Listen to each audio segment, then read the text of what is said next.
Antes de comenzar, recordaros que siempre podéis enviar preguntas antes del evento a través de la página web, del correo electrónico, los que pertenecéis al tema, pues a través del grupo de WhatsApp de la comisión.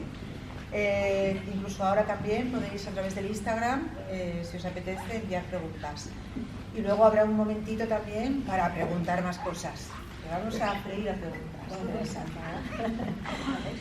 Damos la bienvenida de hoy a nuestra invitada, Teresa Valentín Gamazo. Bienvenida, Teresa. Gracias por compartir este cafecito con nosotros y nosotras. Tienes un máster en gestión cultural y eres experta en teatro y educación. Eres una figura clave en la historia reciente de la cultura escénica y la pedagogía teatral en España, maestra, gestora, promotora cultural y pionera en muchos frentes. Has sabido tejer puentes entre el arte y la educación, entre lo público y lo privado, durante más de 5 décadas, que se dice pronto.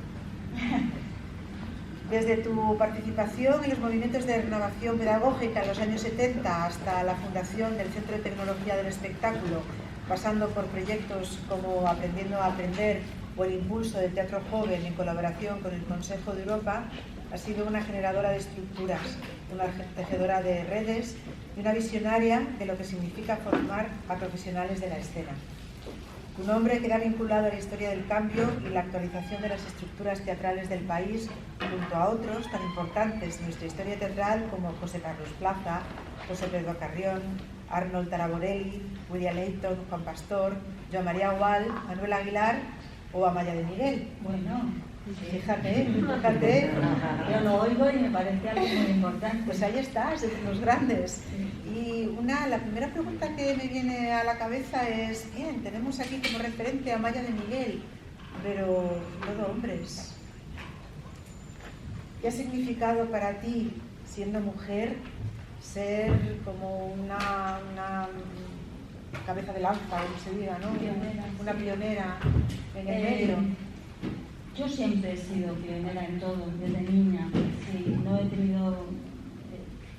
no me he parado con nada, pero efectivamente es un mundo de hombres y lo que creo que he sabido hacer es permitirles que fueran ellos los que figuraran para yo poder hacer lo que quería. Creo que esa ha sido mi herramienta y el consejo que puedo dar a mucha gente, porque efectivamente las medallas se las han ido poniendo ellos, pero yo he conseguido siempre hacer lo que yo quería y como yo quería. Me parece un poco injusto eso, ¿no? Pues es que yo sabía muy bien dónde estaba, claro, estoy hablando de hace 50 años. Empecé en el año 71, entrando en el pequeño teatro de la calle Magallanes, con José Carlos, con Leighton. Y había mujeres ahí, porque se nos olvida hablar de Isabel Navarro, que para mí es el referente de todas las mujeres de la gestión en artes escénicas. Luego Piru Navarro estuvo de gerente en el Centro Dramático Nacional, luego montó la Abadía. O sea, para mí es un... Yo aprendí de ella. Empecé con ese leitmotiv. Esta mujer sabe lo que quiere y cómo lo quiere. Lo que pasa es que ella sí que se supo imponer a los hombres. Yo no he tratado de imponerme a nadie. Yo he intentado, yo sabía muy bien que para conseguir una cosa tenía que dejarle paso al otro que se pusiera las medallas y yo estar debajo, pero sonriendo, pero sabía que era mi proyecto y como yo lo quería. Hoy me parece terrible lo que estás diciendo, me parece durísimo. Bueno, es un momento que... ¿Crees que ha cambiado? ¿Estamos en otra situación ahora? Creo que habéis cambiado mucho, sí. No todo lo que nos hubiera gustado a todas, pero finalmente a mí sí que ya me empezaban a respetar como mujer. Sí, lo conseguí. O sea, al principio empecé así, pero luego poco a poco era respetada, sí.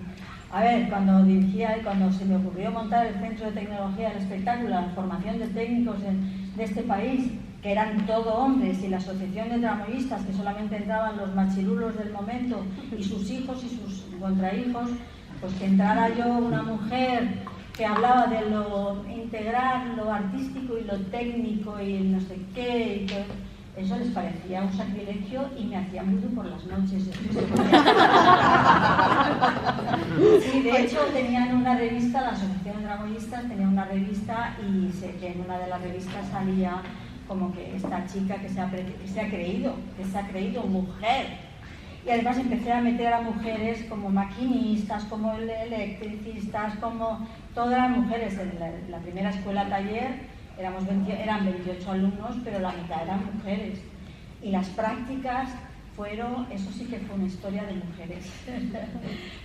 Les hacían putadas, las tenían sentadas mirando, tú no toques. Tanto es así que como no les dejaban hacer prácticas nada más que mirar, pues no tuve más remedio de crear la joven escena. Entonces dije, vale, no les dejan hacer prácticas con nosotros, yo monto la joven escena y así en nuestros propios espectáculos ellos eran protagonistas. Y así hice, se creó la joven escena, lié a Juan Pastor, que es mi marido, al que le dije, tienes que dirigir un espectáculo y vamos a montar y producir este espectáculo. Y en la carpa del Teatro Español, donde está la cafetería, antes había una carpa. Pues ahí, con muy pocos medios, hicimos El Castillo de Lindabrides. Casi nada. Ese espectáculo donde las mujeres hacían de todo y donde la Asociación de Tramoyistas tenía que callarse porque era evidente que no tenía nada que decir. Bueno, teníamos que pagarles el impuesto revolucionario. Había que pagar a un técnico, eso sigue pasando ahora, sí. Le había que pagar un técnico del teatro para que nuestros técnicos pudieran manejar las mesas. Bueno, ya sabéis cómo funciona esto. Pero luego ese espectáculo fue Almagro y la escuela taller de tecnología del espectáculo se me había ocurrido a mí ponerles unos monos negros. Iban a hacer prácticas allí porque como no me dejaban hacer prácticas en los teatros, pues Almagro conseguí llegar a un acuerdo para que hiciéramos prácticas en Almagro. Nos íbamos todos a Almagro y les había puesto unos monos negros de trabajadores y unos pañuelitos verdes. Y decían, nos llamaban los de la West Point. Aquí vienen los de la academia, por aquello de la academia, porque era rechazo total a la formación. ¿Cómo que los técnicos se van a formar en una academia? Esto no puede ser. Bueno, eso es una de las muchas experiencias que puedo contar, que tiene su gracia. Bueno, pero tragamos con eso y al final todos los hijos de los técnicos de los espectáculos ahora son alumnos del Centro de Tecnología del Espectáculo. Y en la mayoría de los teatros de España hay mujeres técnicas del espectáculo, sí, formadas en esta escuela de tecnología. Sí. Explica un poquito la diferencia que hay entre teatro joven y joven teatro joven. Esto ya tenía un poco de confusión. A ver, antes del Centro de Tecnología y antes de todo esto, mi vocación era trabajar en la educación, en los movimientos de renovación pedagógica. Tenéis que tener en cuenta que, claro, era todavía época de Franco, estamos hablando del 70, bueno, Franco en el 75, y el mayo del 68 había sido enseguida. Entonces había tal movimiento de renovación, un poco como con el 15M, ese momento así de que todo estaba por hacer y lo íbamos a hacer todo y lo íbamos a cambiar todo. Yo empecé a creer en la educación y hacer teatro por eso entré en el pequeño teatro, porque a mí no me interesaba ser actriz, lo que yo quería aprender teatro, pero para hacer teatro con jóvenes. Entonces todo se llamaba teatro joven. Entonces me vinculé, incluso en la época de Franco, pedí al Instituto de la Juventud una beca y me fui a estudiar a París y entonces allí conecté con movimientos de teatro independiente, de teatro joven, se llamaba así. Entonces todavía no estaba constituida Europa como ahora, era la Comisión Europea, ¿no? Entonces en esa comisión había un movimiento de teatro joven y la utopía era que íbamos a hacer encuentros internacionales todos los años con todos los países miembros, que íbamos a montar espectáculos y que el lenguaje universal era el teatro. Qué cosa más bonita. Y así fue. Yo tengo experiencias insólitas trabajando en el Swan Theatre de Stratford, llevando a 14 jóvenes españoles de distintas comunidades autónomas donde se encontraban con otros de otros países y nuestro vínculo era hablar no en el euro no sé qué, no, hablábamos en teatro. Entonces, por ejemplo, cada uno de los monitores que íbamos trabajábamos con alumnos de otros sitios, en fin. Bueno, esto fue tan fuerte que me llevó a pensar que era importante trasladarlo a España. ¿Y cómo lo podría yo todo eso trasladar a España? Pues decidí llamar a gente que trabajaba con jóvenes en teatro en todas las comunidades autónomas, y desde el Centro Cultural Alberto Sánchez en Vallecas hicimos una convocatoria. Yo me traje a Richard Finch, un maestro inglés maravilloso, y empezamos a trabajar con ellos y creamos Teatro Joven, porque ya no solamente era teatro joven, sino que queríamos que además fuera nuevo, joven, una nueva visión de cómo es el teatro joven, porque como entendemos que hay teatro de jóvenes, teatro para jóvenes y teatro con jóvenes, entonces hay una diferencia importante, y nosotros queríamos que fuera el teatro de los jóvenes. Para eso el monitor no es un director de teatro, el profesor gestor es una persona que moviliza para que las creaciones sean jóvenes, hechas por jóvenes.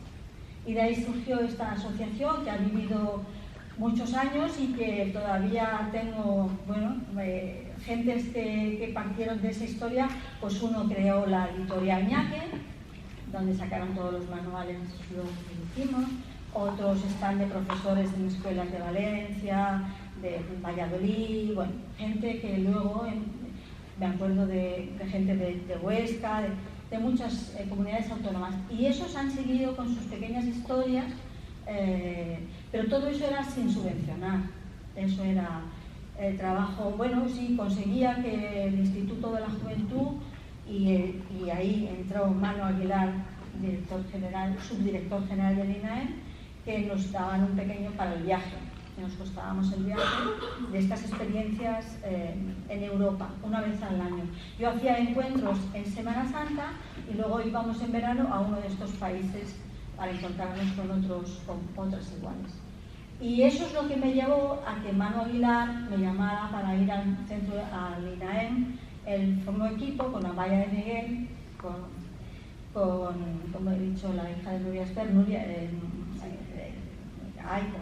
Alicia Moreno, y yo estábamos trabajando con él en el ministerio.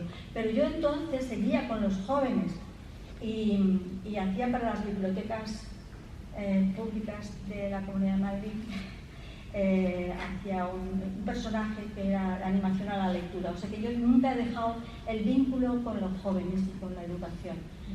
De ahí me llevó a que Joven Escena, o sea, a crear, como lo que he empezado diciendo antes del Castillo de Lindabrilis, como no nos dejaban hacer teatro o prácticas, pues nos creamos nosotros la Joven Escena. Entonces, eso sí, conseguí que el Ministerio de Educación, el Ministerio de Educación, Cultura y Trabajo, los tres los senté en una mesa y creamos la Joven Escena. Pedro Sánchez, el padre de Pedro Sánchez, creó la unidad de producción Joven Escena en el INAEM, que nadie se acuerda, pero era la unidad de producción número 15, y con una rueda de prensa que tengo alguna foto fantástica. Entonces empezamos a hacer espectáculos con Juan Pastor, al que utilizaba yo, porque él no cobraba, él era profesor en la Escuela de Arte Dramático, pero hacía el favor de hacer montajes con los técnicos.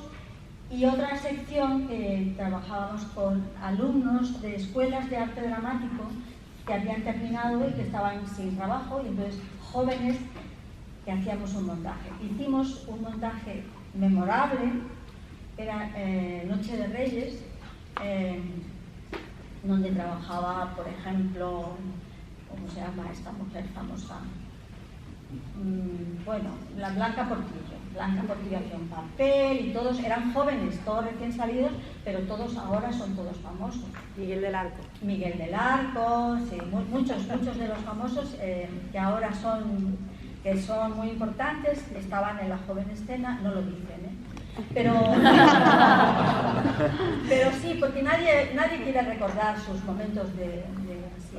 Pero bueno, hicimos esa Noche de Reyes en el María Guerrero. A las 8 de la tarde, José Carlos Plaza tenía un montaje con Ana Belén y en el Mercader de Venecia, y a las 5 de la tarde nosotros íbamos, los técnicos, a hacer prácticas. tirábamos telones y cosas encima de la escenografía de ellos, lo tapábamos todos y hacíamos nuestro propio montaje. Cuento de invierno, que fue alucinante. A Noche de Reyes he dicho, no, era cuento de invierno lo que hacíamos en María Guerrero. Noche de Reyes fue luego con Miguel del Arco, no, esto era con Blanca Portillo y otros muchos. Fue tal éxito ese montaje de cuento de invierno, hicimos gira, conseguimos también que el Paquete Express nos financiara la gira, íbamos con un autobús que ponía Paquete Express, Renfe lleva el teatro de Ciudad de Madrid, en fin, esas cosas. Historias muy, muy bonitas que se fueron apuntando otros los tantos así que decidieron crear La Abadía. ¿La Abadía deriva de ahí? Deriva de ahí directamente no, indirectamente sí, porque Piro Navarro, a la que yo admiro muchísimo, y José Luis Gómez, que era muy amigo mío, vinieron a decirme, a ver, ¿cómo lo hacemos? Porque todos pensaban que yo sacaba dinero de Europa y que aquello era financiado. Nadie sabía que Juan Pastor no cobraba, que mi madre me prestaba dinero, que, en fin, que aquello era bastante utópico. Pero eso no lo sabían, lo que parecía era grandioso. Entonces me dijeron, vamos a montar nosotros una escuela Abadía con técnicos, con profesionales, con actores, y con escuela, y patatán, ¿no te importa, Teresa? No, no me importa hacerlo. Es más, les busqué yo el local, porque la Abadía es un sitio donde yo había estado dando clases a jóvenes anteriormente. Estas cosas son bueno, no se deben decir, pero... ¿Por qué? Bueno, no lo sé, porque no les gusta a la gente recordar. Bueno, pues pero sí, yo a José Luis se lo recordé hace poco, pero se había olvidado. Me parece de justicia traerlo aquí y que te puedas poner por lo menos a una medalla. Ah, yo estoy encantada de venir aquí, bueno. Porque como ahora no tengo que hacer políticamente correcta nada, porque puedo decir lo que quiero, pues está muy bien que la gente se entere que existía la Joven Escena. Es más, que la actual Joven Escena, la que ya montó Elena Pimenta, en los estatutos y en los papeles estaban tal cual lo que habíamos escrito anteriormente, ¿sabes? Lo que pasa que entonces el director general del INAEM decidió apoyar la Abadía, lógicamente, cargarse la Joven Escena. Y entonces cuando dije, vale, pues no pasa nada, yo me monto otra cosa.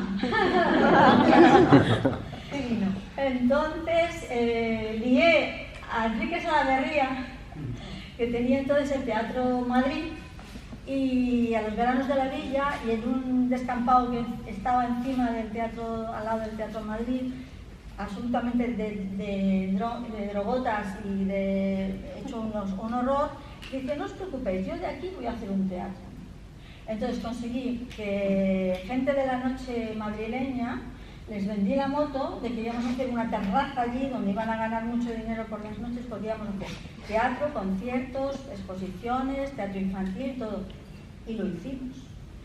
La inauguración de aquel evento, la gente lo recuerda como que esta mujer, ¿qué es lo que ha hecho aquí? Era aquí con gente de seguridad y todo, porque los de la noche tenían mucho dinero, pusieron ellos todo el dinero.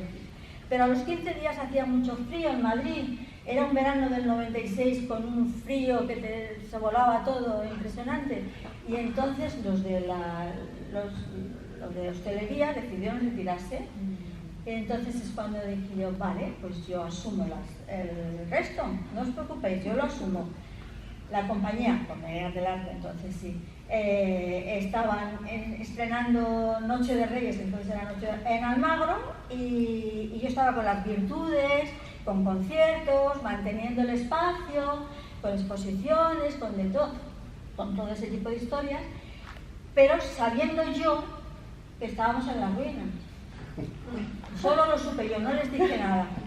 Ya vinieron y efectivamente aquello era, habíamos montado un teatro al aire libre de verdad y otro pequeñito para niños y otras cosas. Entonces, luego estaban las copas, el bar de copas, sí, donde muchos de los actores eran los camareros eran actores. Cosa que luego se ha puesto muy de moda, pero eso lo empezamos haciendo nosotros. Sí, y entre los camareros podría decir nombres, pero no los voy a decir. Actores de musicales y así, estupendos. Y las virtudes de teloneras. Y ya por fin estrenamos Noche de Reyes en ese sitio a las 10 de la noche, porque claro, había que iluminar, y entonces había que esperar a que se terminara la vaguada, no sé qué, no sé cuánto, pum, iluminar. Entonces hacía tanto frío que aunque se llenaba el espectáculo, la gente no se quedaba al bar a consumir las copas. Decía Janine Mestre, es que tenías que llamar a Protección Civil y que os traigan mantas, como hacen en los festivales. Eso fue otra aventura. Es decir, todo eso lo hacía para que la gente del Centro de Tecnología hiciera prácticas. Sí. Pero luego ya por fin llegó un maravilloso escenógrafo, que era el escenógrafo argentino del clásico. ¿Cómo se llama este señor maravilloso? Era el de Marsillac, el que hacía todos los trabajos de Marsillac. Ay, ¿cómo? Citrinowski. Citrinowski fue el primero de los teatros públicos que dijo, yo quiero hacer, me los llevo a Sudamérica a una gira. Y se llevó a los técnicos de la escuela de gira, a mujeres también. Empezaron ahí a entrar. Actualmente para el 92 ya se abría el Real y tal. Y entra en el Real y verás que la mayoría de los técnicos son mujeres, y hay muchas de esa primera promoción del Centro de Tecnología. Yo puedo viajar por toda España, y en todos los teatros tengo algún alumno que haya estado en esa primera aventura. Aventura donde no teníamos ni focos para dar clases, ¿eh? O sea, me monté un centro de tecnología sin nada.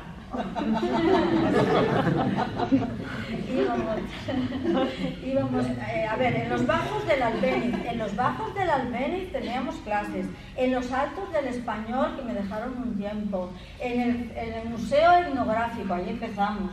Y las clases, clases de iluminación, no teníamos pocos. Entonces dábamos de diseño de iluminación. Traíamos a un inglés, a un maravilloso americano que les dio unas clases preciosísimas, pero todo era sin nada. O sea, la verdad es que mi vida entera ha sido así. ¿Cómo hacer posible lo imposible? Pero yo me lo creía tanto que me daba igual, y decía, bueno, pues que se apunte el tanto, voy para adelante. Y yo tiraba para adelante, y cuando ya entró en el 96, entró el PP en el ministerio, Esperanza Aguirre, que encima es pariente mía, me recibí una carta en el 97, su contrato termina, yo no había tenido ni seguridad, o sea, ni pagas extraordinarias ni nada, tenía un contrato cutre. Entonces su contrato termina entonces me fui y dije, pues ahora es cuando voy a hacer mi proyecto. Y entonces cuando abrimos Guindalera, sin dinero, nada, porque yo podía haberles demandado, haber tenido una indemnización, bueno, no. Yo fui a los juicios de todos mis compañeros, que todos ahora son funcionarios y son profesores del Centro de Tecnología, pero yo me fui y monté Guindalera. Tiré de Juan Pastor, que siempre he tirado de él para todo. Él era un magnífico profesor y un magnífico director, y la utopía al poder, y así hemos ido trabajando. ¿Has trabajado en lo público y has trabajado en lo privado? Sí. Teatro independiente y en el sector público. ¿Cómo se compagina? ¿Qué diferencias hay? ¿Qué has podido aprender de uno? Pues el sector público es un lujo. Es un lujo. O sea, lo que pasa es que nosotros, por ejemplo, el Centro de Tecnología, la Joven Escena y todas estas cosas eran del sector público, pero ellos no lo veían como que fuera suyo. Yo se lo volaba. No, yo sacaba dinero del Fondo Social Europeo, no era suyo realmente, no estaba dentro de sus presupuestos. Yo se lo... el jefe de contabilidad del INAEM te decía, mira, el montaje de un vestido de Ana Belén ha costado 2 millones de pesetas, y con 2 millones de pesetas hemos hecho todo el montaje y hemos pagado todos los gastos del Cuento de Invierno. Ya ha dado más dinero el Cuento de Invierno que el otro. Eso era así, pero esas cosas las sabíamos unos cuantos. El resto iban a figurar y no les importaba nada. Pero a mí no me ha importado eso nunca nada, ni me ha frenado nada. Yo creo en lo que hago y tiro, y he tirado. ¿Y algo cambiado? ¿Hay algo vamos a ver. Ahora lo tenéis muy crudo, lo siento mucho. Yo lo que veo es terrorífico. Nosotros hemos podido hacer eso porque hemos renunciado a todo en la vida. O sea, nosotros no hemos tenido un buen coche ni nada, la casa la tenemos pero por herencia. Yo no me he comprado modelitos, no sé, hemos todo entregado a la causa y gracias a eso hemos podido ser independientes. Y ser independiente te da algo que las subvenciones no te permiten.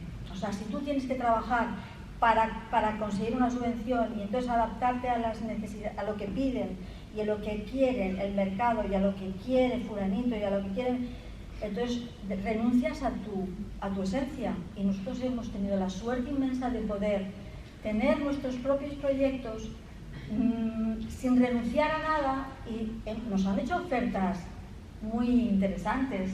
A mí me han hecho ofertas de dirigir teatros y de muchas cosas y yo he renunciado. El mismo José Luis Gómez me ha llamado muchas veces para gerente de la abadía cuando se fue Piru y yo siempre le he dicho, mira, no, este no es mi proyecto, abadía, no está siquiera nuestro proyecto, es tu proyecto y yo voy a trabajar en el mío. Y me quedé en Guindalera sin dinero y hubiera tenido ahí todo el dinero del mundo.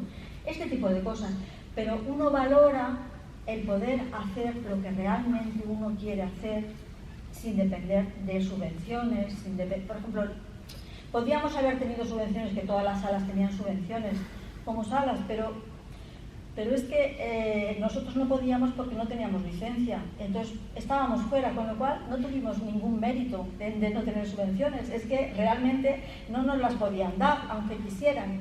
Con lo cual, eso nos ha mantenido independientes y eso te lleva a buscarte la vida por otro lado.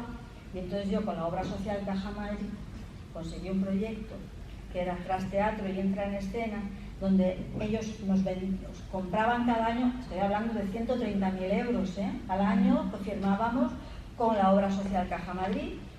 Entonces eso nos permitía contratar actores, todos tenían un contrato de 6 meses, trabajaban todas las mañanas en todos los colegios de la Comunidad de Madrid con un proyecto que era Tras Teatro o Entra en Escena, había dos proyectos y luego los fines de semana en el teatro, que con un teatro de 75 localidades nunca va a ser rentable, eso es imposible, lo llenábamos pero no es rentable. Entonces, como nosotros teníamos la financiación de que los actores estaban pagados y muy bien pagados, pues hacíamos turnos y los fines de semana teníamos funciones exquisitas en el Teatro Guindalera.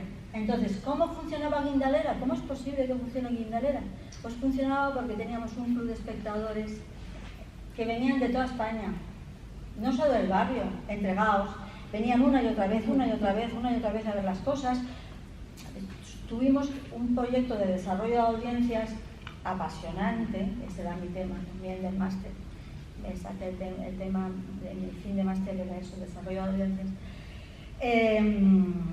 Y verdaderamente creamos unos lazos, unos vínculos con los espectadores que nos podíamos mantener con esos proyectos. Lo que pasa es que, por ejemplo, la obra social Caja Madrid o la Comunidad de Madrid, que también financió durante 11 años Tras Teatro, no es que nos daban subvención, es que nos compraban un proyecto, que era un montaje y un trabajo pedagógico por todos los institutos de la Comunidad de Madrid.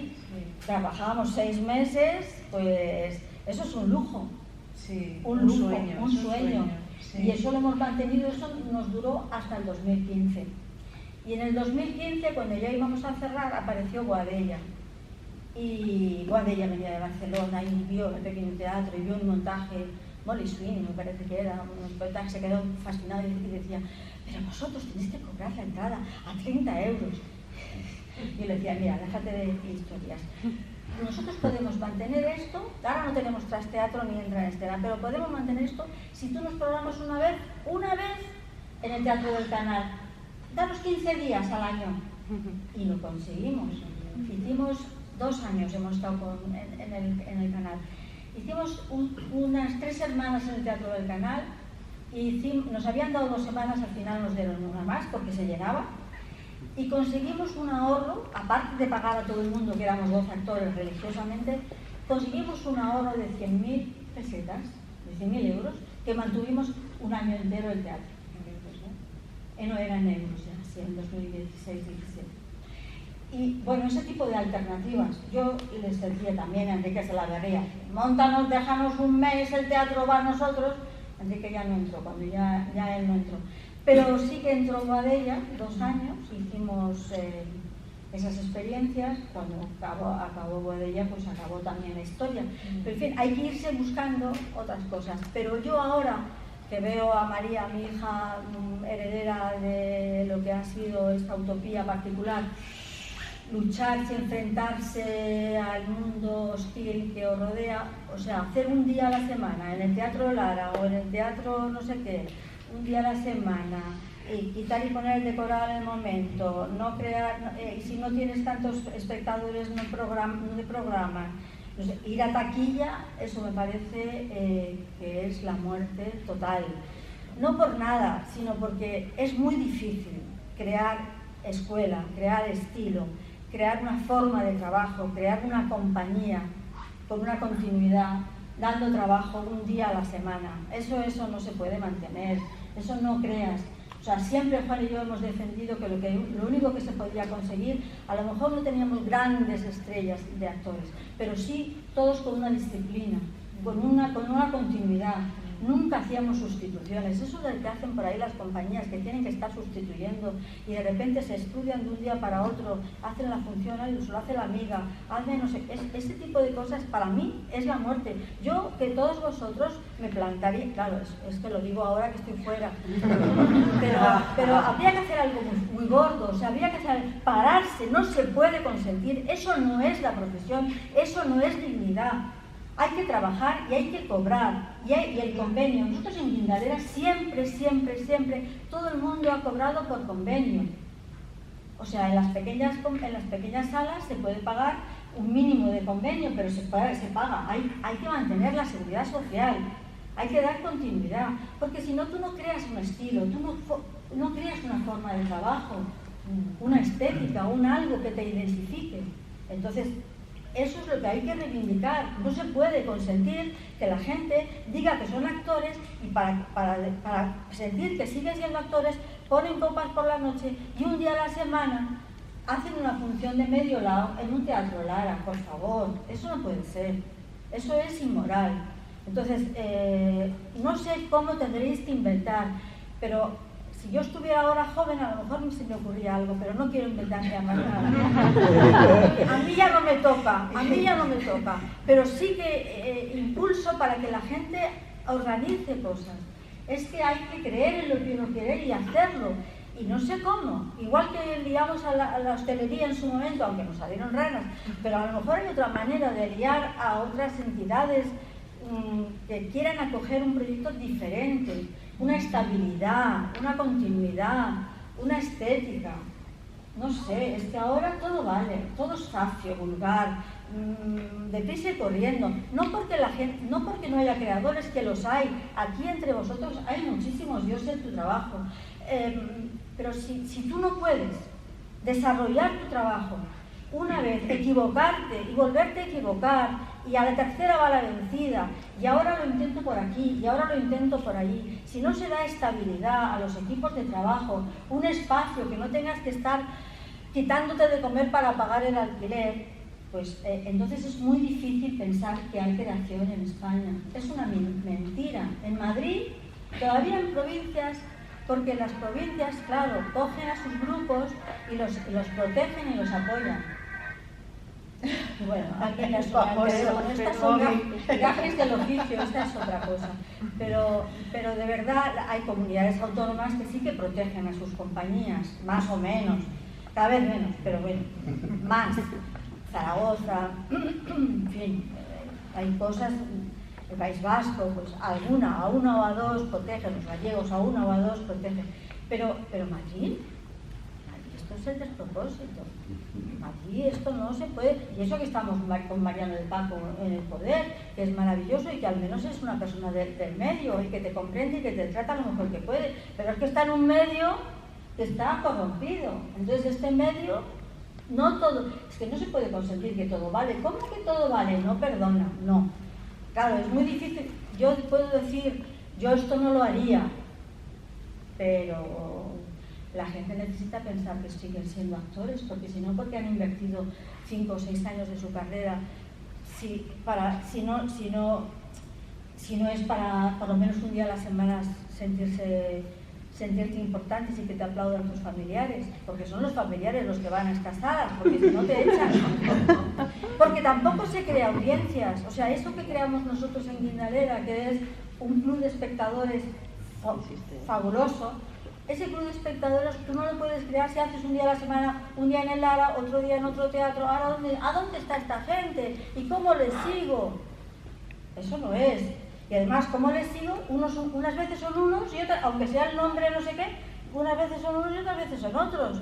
Entonces no hay una línea de trabajo, una creación de verdad. Esto es muy preocupante, muy preocupante.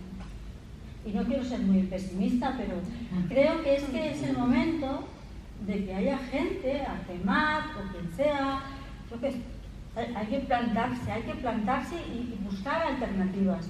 Y yo creo que a lo mejor políticamente ya no esperamos nada, y menos ahora. No vamos a esperar nada en la Comunidad de Madrid. Pero a lo mejor con empresas, ¿por qué no? Con empresas. O Europa, dar el salto, mirar fuera. Esto está muy estropeado. Esto es muy difícil enderezarlo. Hace falta mucha militancia y, claro, yo entiendo que cueste mucho. Pero hay que intentar hacer coproducciones, hay que intentar viajar. A mí me dio toda la vida, pues todo esto que yo cuento es porque, claro, yo había trabajado mucho en Europa, yo me había ido siempre desde jovencita, que sea a Londres, que sea a París, sobre todo Londres y París. Alemania no me iba porque el alemán no era lo mío, pero el inglés y el francés sí, Italia. Y chupar, y de repente se te tienen las ideas, ¿y por qué no lo voy a poder hacer esto? Bueno, pues vamos a ver. ¿Con quién lo puedo? Vamos a ver, voy a ver quién me presenta a alguien de la noche. Me salieron ranas estos, pero claro, es que yo les había vendido una historia muy bonita, que luego estaba lleno de mesas, todo, una inversión, mesas, esto, no sé qué, entonces venía, bueno, luego los conciertos eran por la noche, pero ¿quién se quedaba al concierto? Se iban a tomar el café al bar de enfrente, la gente salía zumbando después de haber pasado el frío. Sí, que tampoco era culpa tuya que hiciera ese frío en verano. No, ese año, a mí me dijeron, si ese año hubieras aguantado 3 años más haciendo eso, al final habías triunfado. Pero no pude aguantar. ¿Hay alguna nos estamos quedando sin tiempo? Vale, una cosita que te quería preguntar, vale. ¿Algún sueño que se haya quedado en el tintero? Pues fíjate, ¿no? Mira, eso me alegro mucho. Igual que de lo de las medallas me sienta muy mal. A mí no me importa, yo las medallas ya me las pongo yo. Yo lo que sí sé es que puedo garantizarme a mí misma, solo a mí misma, sí, que he hecho lo que he querido hacer. Qué bien eso, qué bien. Que me lo puedo permitir decir que no ha sido fácil, ¿eh? No ha sido fácil. He llorado mucho, he pasado muchas noches en blanco, cuadrando cosas y a ver cómo soluciono esto y a ver cómo soluciono. Pero cuando lo solucionas... Terminamos con Giovanna el año pasado, en febrero, en enero, en Giovanna, en el Teatro Fernán Gómez, en la Sala Grande, y todo el mundo nos decía, ¿estáis locos? Estaba el otro Giovanna de Famosos en el Matadero, iba a estar. Y nosotros arriesgamos, nos aceptaron, nos dieron 2 semanas.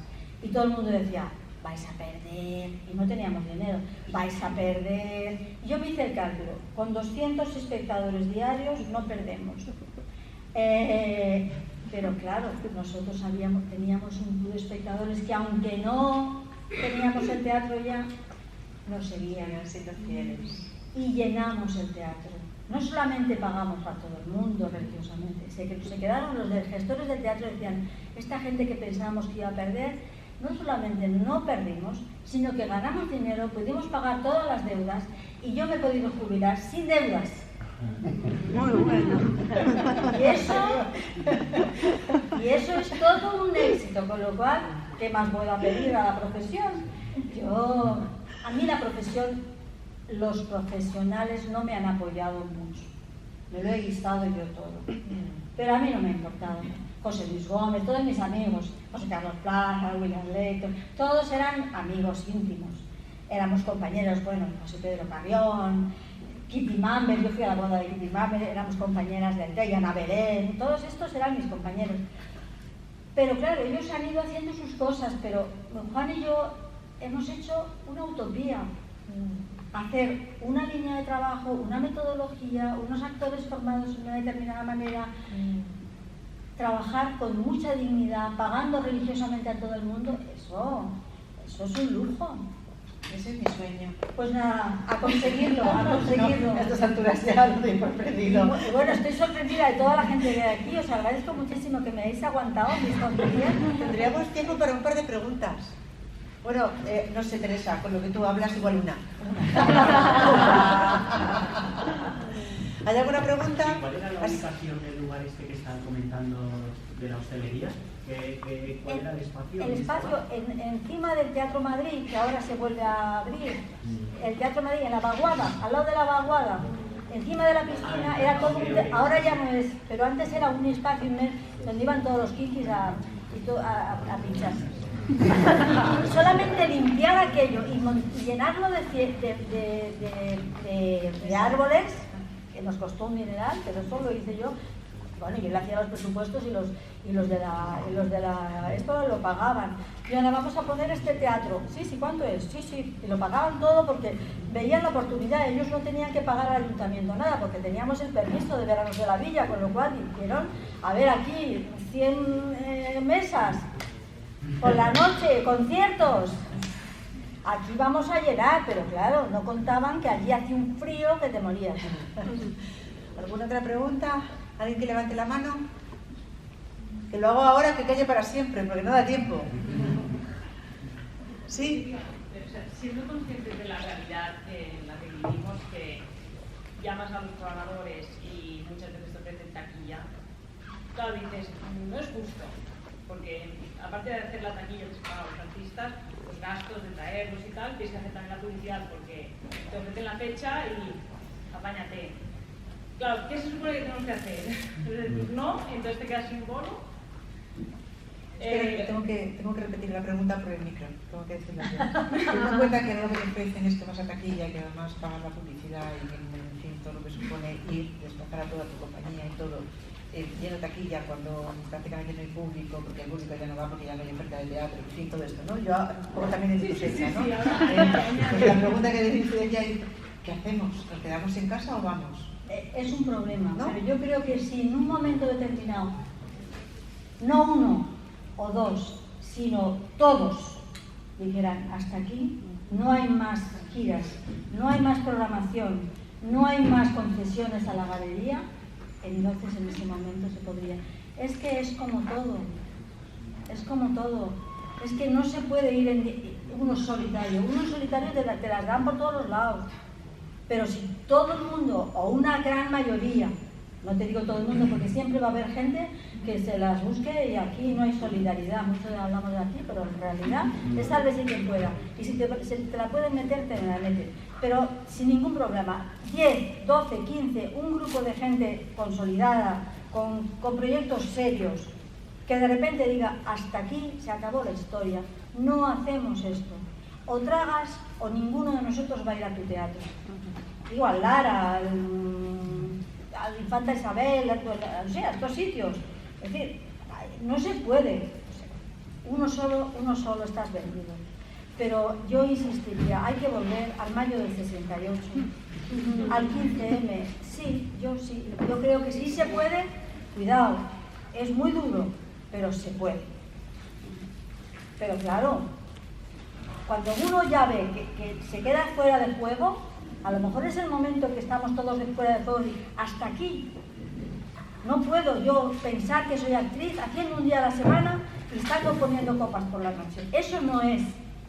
Yo quiero tener un proyecto, yo quiero crecer como actriz, yo quiero que me dirijan de verdad, yo quiero hacer una cosa digna y conseguir un público, que es lo que hemos conseguido nosotros a base de, han sido muchos años, casi 20, de programación diaria, claro, tenemos una afinidad que luego llegas al Teatro Fernán Gómez y sin hacer mucha publicidad, porque no teníamos, encontrábamos gente que te decía, ¿cuándo vamos a volver a ver la larga cena de Navidad? Es que hace mucho que no la volvemos a ver, porque eso es un espectáculo que hacíamos casi todos los años en Navidad. Entonces, esa gente que todavía te ve por la calle y te pregunta, ¿eso cómo se hace? Pues con continuidad, dándoles que sepan dónde estás, que sepas que sigan tu trayectoria.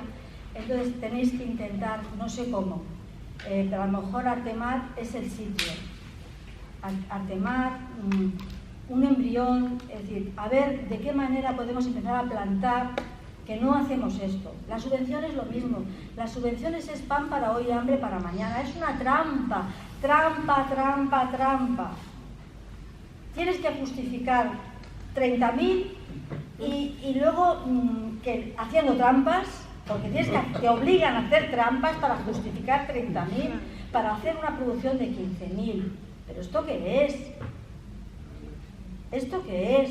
Y estamos consintiendo, y está al otro lado Mariano de Paco, que sabe muy bien de lo que estamos hablando. Pues será el momento de tener una reunión seria con Mariano de Paco y decirle, vamos a parar esto, esto no es, o no nos di subvenciones a ninguno, o vamos a dar unas subvenciones que funcionen para algo, y que sean de verdad, que no tengamos que trapichear y cambiar. Bueno, ahora te dicen que te lo van a dar, pero luego te lo dan cuando hayas estrenado y hayas justificado no sé cuántas funciones. Y con lo cual, mientras tanto, ¿qué? Yo las últimas, esta última de 3 años de Teobania, con amigos que tenían dinero y me han prestado dinero, uno 25.000, otro 20.000. Así hemos funcionado. Porque Juan y Teresa no tenían nada en el banco, no tenemos nada. Pero lo he prestado y lo he devuelto, gracias. Pero lo he devuelto todo, terminamos devolviendo todo. Pero es que no puede ser, es que esto hay que pararlo. De verdad, no. Yo estuve en el 15M, yo estuve en el Mayo Francés, yo he estado en todas las luchas y sé que las cosas se consiguen peleándolas. Teresa, tenemos que cortar, ya nos están echando. Vale, pero quería darte las gracias.